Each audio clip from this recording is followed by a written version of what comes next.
पन्नगे च सुरेन्द्रे च कौशिके पाद संस्पृशि निर्विशेष मनस्काय श्री वीरस्वामिने नमः।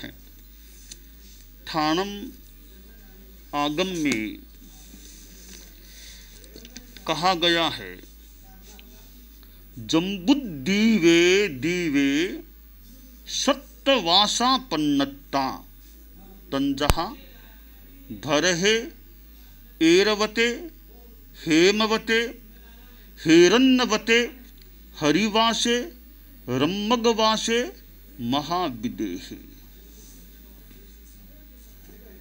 हमारे इस लोकाकाश में हमारी सृष्टि है। सृष्टि हमारी कह दें, आपकी कह दें, किसी की कह दें, जीवों की अजीवों की ये सृष्टि है। और हम भी जीव हैं तो हमारी भी यह एक सृष्टि मानो हो गई। यह जो लोकाकाश है, क्योंकि आकाश तो अनंत है। आकाश के दो विभाग, एक लोकाकाश और दूसरा अलोकाकाश। आकाश तो एकाकार ही है, पर बीच में लोक है, छोटा सा, बहुत छोटा सा। अनंत आकाश में छोटा सा लोक है, बाकी सारा का सारा अलोक या अलोकाकाश ही है। इस लोकाकाश को या लोक को हम सृष्टि या इसके हिस्से को सृष्टि कह सकते हैं, क्योंकि ये परिवर्तन जो हो रहा है इस सृष्टि में हो रहा है। अलोक में तो अर्थ पर्याय का मान लो कोई परिणमन परिवर्तन, बाकी अलोक तो है वैसा पड़ा है। ऐसा तो होता नहीं कि आज अलोक में कुछ नहीं है, कल अलोक में मकान बन जाएंगे, ऐसा तो होता नहीं। लोक में हो सकता है इतना भूभाग जो पहले खाली पड़ा था अब वहाँ मकान बन गए, तो यह परिवर्तन है। मकान आज बने हैं, 400-500 साल बाद पुनः वो मैदान सा हो सकता है। तो यह परिवर्तन है। पहले पहाड़ थे, अब वो पहाड़ काट दिए गए हैं। लोकाकाश में यह परिवर्तन, स्थूल परिवर्तन हो सकता है। लोकाकाश भी यूं तो अनंत आकाश की तुलना में बहुत छोटा है, पर अनंत आकाश से तुलना न करें तो लोक भी अपने आप में बहुत विशाल है। कितनी दुनिया इस लोक में है। इस लोक की जो दुनिया है, उस दुनिया में एक एरिया है 2.5 द्वीप की। 2.5 द्वीप, 2 और आधा, 2.5 द्वीप की एरिया है। यह 2.5 द्वीप जो है, यह मनुष्य क्षेत्र है, समय क्षेत्र है। मनुष्य यही पैदा, इस 2.5 द्वीप में ही मनुष्य पैदा होते हैं, और कहीं मनुष्य पैदा नहीं होते हैं आश्रय। तो ये 2.5 द्वीप की एरिया, यूं कह दें हमारी एरिया, यानी मनुष्य यहाँ पैदा होते हैं। 2.5 द्वीप के बारे में शास्त्रकार ने ठाणंग में कुछ वर्णन किया है। पहली बात यह बताई है, 2.5 द्वीप में भी जो एकदम मध्यवर्ती द्वीप है, एकदम अंदर वाला द्वीप, यूं गोलाकार में एकदम मध्य वाला जो है वो है जम्बू द्वीप। और जम्बू द्वीप वह द्वीप है जिसमें हम लोग रह रहे हैं, यानी हम जिसमें रह रहे हैं यह द्वीप जम्बू द्वीप है। इस जम्बू द्वीप के बारे में शास्त्रकार बता रहे हैं कि यह जो जम्बू द्वीप है इसमें 7 क्षेत्र, 7 वर्ष यानी क्षेत्र हैं, 7 क्षेत्र हैं जम्बू द्वीप में। कौन कौन से 7 हैं? भरत, ऐरवत, हैमवत, हैरण्यवत, हरिवर्ष, रम्यक वर्ष, महाविदेह। ये 7 क्षेत्र इस जम्बू द्वीप में बताए गए हैं। इन सातों में भी जो पहला है भरत, हम जम्बू द्वीप के इन 7 क्षेत्रों में हम लोग जहां अभिस्थित हैं वह क्षेत्र है भरत, वह भरतक क्षेत्र है। और 6 और क्षेत्र हैं, 7वां है महाविदेह। तो भरतक क्षेत्र में तो आज वर्तमान में कोई तीर्थंकर नहीं। महाविदेह में आज भी तीर्थंकर विद्यमान है। जैसे सिमंदर स्वामी नाम आते हैं, हर महाविदेह में तीर्थंकर होते ही होते हैं। तो ये 7 क्षेत्र जम्बू द्वीप के शास्त्र में बताए गए हैं। अब अगली बात, जम्बू दीवे दीवे सत्यवास हर पब्बता पन्नत्ता तंजहा चुल्ल हिमवंते महाहिमवंते निषधे नीलवंते रुप्पी शिहरी मंदरे। जम्बू द्वीप में 7 वर्ष यानी क्षेत्र बताए गए। अब बता रहे हैं कि जम्बू द्वीप में 7 वर्ष धर पर्वत हैं, 7 विशेष महत्वपूर्ण मुख्य पर्वत हैं, वर्षधर पर्वत हैं। पहला है क्षुद्र हिमवान, दूसरा महाहिमवान, तीसरा निषध, चौथा नीलवान, 5वां रुक्मी, 6ठा शिखरी, 7वां मंदर। ये 7 वर्षधर पर्वत इस जम्बू द्वीप में बताए गए हैं।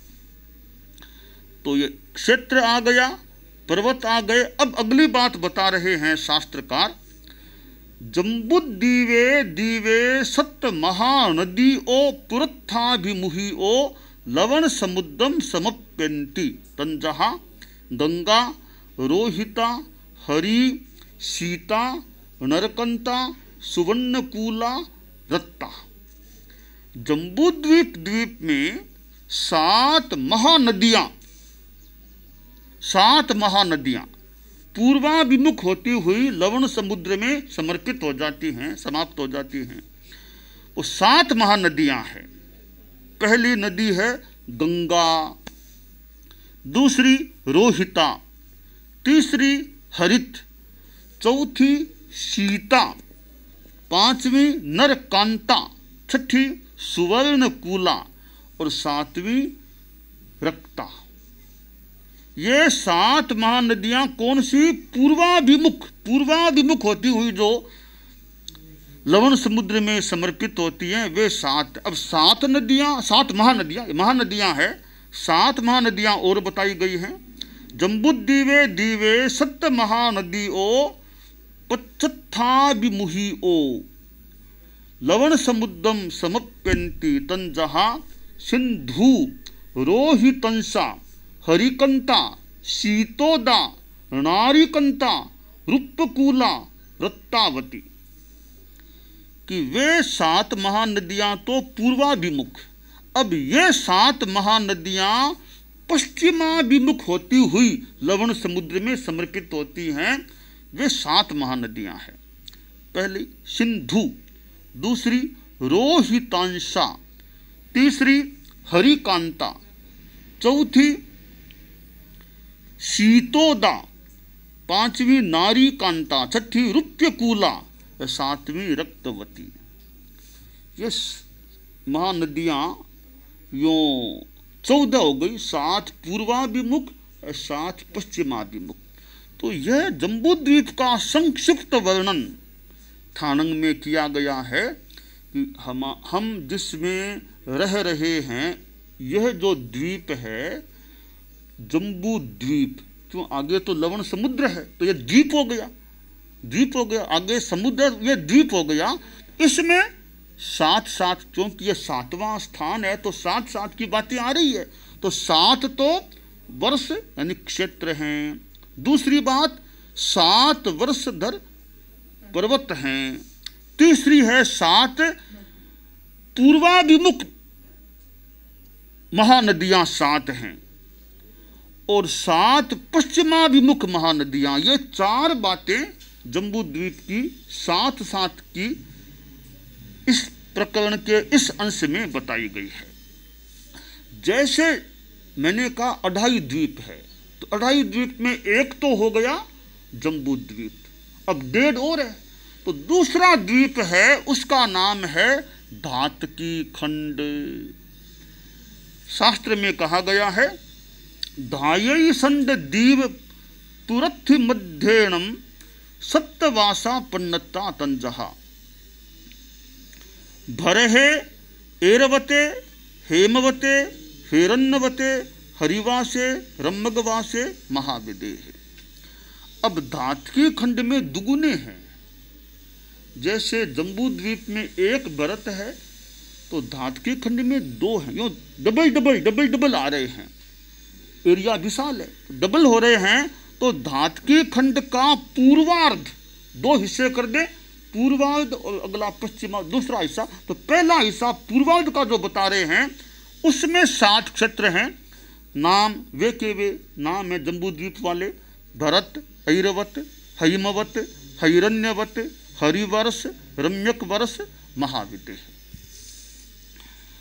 अब अगली बात, धायई संड दीव पुरथि मध्येणम सत्य वासहर पब्बता पन्नता तंजहा चुल्ल हिमवंते महाहिमवंते निषधे नीलवंते रुक्ति शिहरी मंदरे।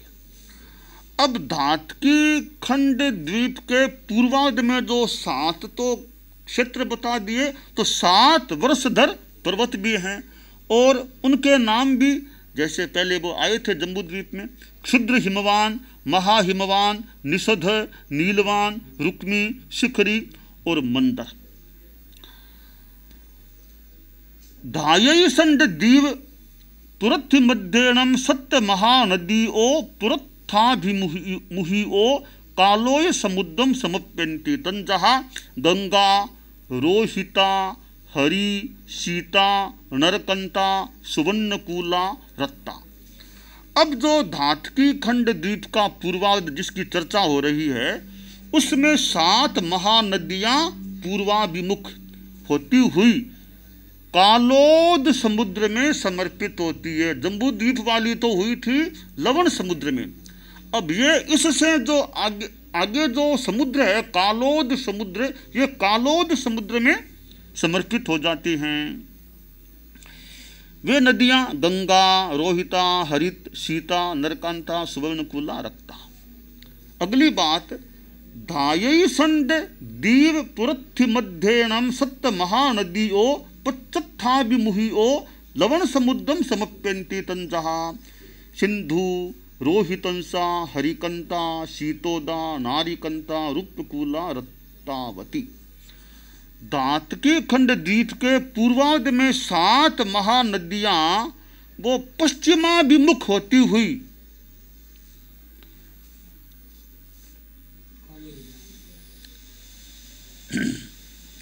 कालोद समुद्र में समर्पित होती हैं। हालांकि थोड़ा आगम के पाठ में अंतर आ गया है। पाठ में लिखा है लवण समुद्रम समप्यन्ति, अनुवाद में क्या है कालोद में होती है। तो कहीं कोई मिस्टेक लग रही है, या तो पाठ में मिस्टेक है या अनुवाद में कहीं मिस्टेक है। फिर भी जो अनुवाद में लिखा गया है कि ये जो 7 महानदियां हैं धातकी खंड द्वीप के पूर्वार्ध में, 7 महानदियां वो पश्चिमाभिमुख बहती हुई कालोद समुद्र में समर्पित हो जाती हैं। सिंधु रोहितांसा हरिकांता शीतोदा नारीकांता रूप्यकूला रक्तवती। आगे बता रहे हैं धायई संड दीवे पच्चत्थि मध्येणम सत्यवासा एवं चेव नवरम पुरत्थाभिमुहि ओ लवण समुद्रम समप्यन्ते पच्चत्थाभिमुहि ओ कालोदम शेषम तम चेव।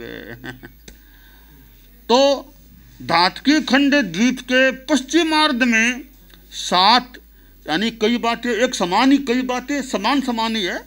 धातकी खंड के 2 हिस्से पूर्वार्ध और पश्चिमार्ध।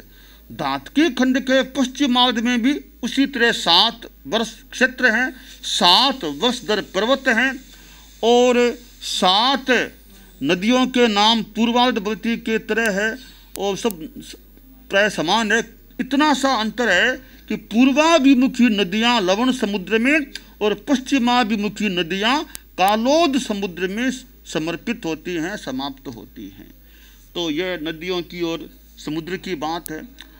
तो ये दो हो गए, जम्बू द्वीप हो गया एक, दूसरा हो गया धातकी खंड। अब आधा बचा, अढ़ाई द्वीप है ना, तो दो हो गए, आधा बचा। अब आधे की बात और आगे आ रही है। पुखर बर दीवड पुरथि मध्येणम सत्तवासा तहे वे नवरम पुरत्थाभिमुही ओ पुखरोदम समुद्रम समुप्यन्ति पच्चत्थाभिमुही ओ कालोदम समुद्रम समुप्यन्ति शेषम तम चेवे। अब जो पुष्कर द्वीप है, इसका आधा हिस्सा हमारा, अढ़ाई द्वीप में आधा ही हमारा मनुष्य क्षेत्र है, तो आधा हिस्सा जो है उसे अर्ध पुष्कर द्वीप कहा गया है।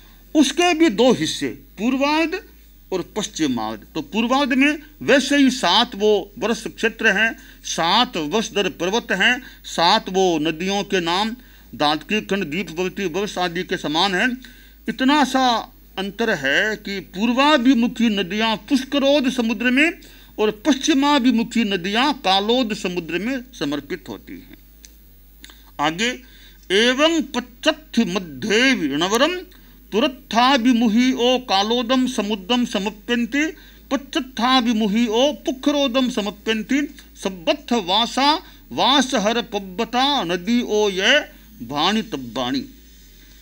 अर्ध पुष्कर बल द्वीप के अब एक भाग तो पूर्वार्ध हो गया, पश्चिमार्ध भाग है उसका, उसमें भी 7 वो क्षेत्र है, 7 वर्षधर पर्वत हैं, 7 वो नदियों के नाम हैं, दातकी खंड, दीपवती वर्ष आदि के समान ही है।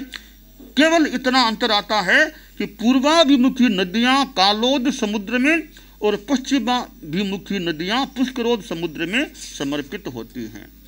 तो यह है अढ़ाई द्वीप का संक्षिप्त वर्णन थानम के 7वें स्थान में किया गया कि हमारा एक भले भूगोल का विषय मान लें, जैन भूगोल के अनुसार है, जैन भूगोल, जैन दर्शन क्या भूगोल है, इसमें अढ़ाई द्वीप की बात है। समुद्र साथ में है, यह जम्बू द्वीप, लवण समुद्र, धातकी खंड, कालोद समुद्र और अर्ध पुष्कर, आधा पुष्कर द्वीप, ये अढ़ाई द्वीप है। बस यह मनुष्य क्षेत्र है, यहाँ आदमी पैदा होते हैं, इसके आगे मनुष्यों का जन्मस्थान की स्थिति नहीं। तो ये अढ़ाई द्वीप ऐसा है कि जहाँ साधु लोग हैं, क्योंकि साधु मनुष्य जो हैं तो इसी में होंगे। यहाँ तीर्थंकर हैं, यहाँ केवल ज्ञानी संत आत्माएं हैं, यहाँ साधु साधियाँ साधना का पूरे लोक में देखें तो आध्यात्मिक भूमि एक दृष्टि से देखें तो महत्वपूर्ण अध्यात्म की भूमि है वो अढ़ाई द्वीप है। और हमें इस भूमि पर रहने का अवसर प्राप्त हो रहा है, तो हम यह ध्यान दें कि इस भूमि पर और साधना का मौका, जो मौका अढ़ाई द्वीप में मिल पाता है सामान्यतया, वो मौका न तो देवलोक में है। तो यह एक अध्यात्म की भूमि है, ये अढ़ाई द्वीप की भूमि है। तो इस भूमि पर हमें मौका मिला है रहने का, तो जितना हम कर सकें अध्यात्म की साधना करने का प्रयास करें। क्या साधना करें? नानम च दंसनम चैव चरितम च तवोतः एस मग्गोत्तिपन्नतो जिणेहिं वरदंशिहिं। ज्ञान की साधना आराधना करें, दर्शन श्रद्धा सम्यक दर्शन की आराधना करें, चारित्र की आराधना साधना करें और तप की आराधना करें। चतुर्मास का समय चल रहा है, रविवार भी है आज, तो भले स्थितियां जैसी भी हैं, परंतु जैसी स्थिति है उससे जो फायदा उठाया जा सके वो उठाने का प्रयास करना चाहिए। जो जैसी परिस्थिति है उसमें से कितना लाभ, उसका कितना लाभ उठाया जा सकता है, वो लाभ आदमी को उठाना चाहिए। यह नहीं कि उदास हो जाए, रे स्थितियां ठीक नहीं है क्या करें। स्थितियां हैं जो हैं, समता रखो, और जो स्थितियां हैं उनमें से कितना अच्छा लाभ लिया जा सकता है वो लेना चाहिए, लेने का प्रयास करना चाहिए। तो हमें ज्ञान की आराधना करनी चाहिए। कोई तत्व ज्ञान सीखे, कोई स्वाध्याय करे, प्रवचन सुने, जिस रूप में ज्ञान की आराधना हो सके चिंतन मनन करे। हमारे पुराने थोकड़े हैं उनको कोई बांचे, याद करे, और भी कितने ग्रंथ हैं। तो ज्ञान दर्शन चारित्र तप की जितनी आराधना संभव हो सके वो करने का हमें प्रयास करना चाहिए।